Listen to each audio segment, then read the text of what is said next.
Асфалтирање и реконструкции на улици, чисти паркови, подобар живот. Ово од новиот градоначалник го очекуваат штипјани.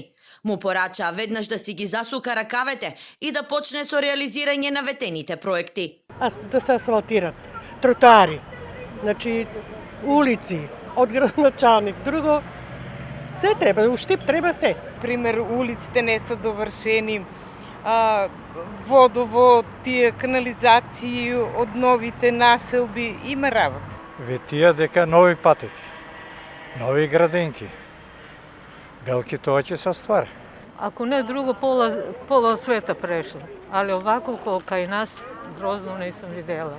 Вечерва завршува рокот за жалби. За источниот регион Додик има пристигнато само еден приговор, поднесен од СДСМ за избирачко место 618 во Македонска Каменица.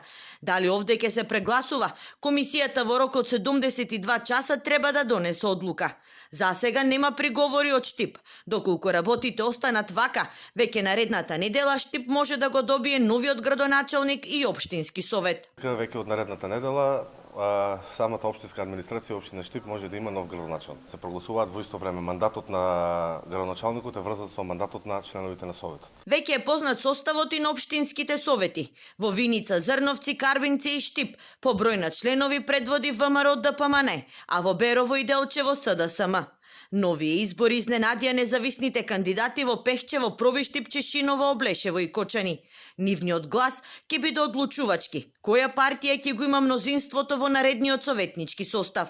На 31 октомври силите за нов градоначалник ќе се премеруваат токму во овие општини.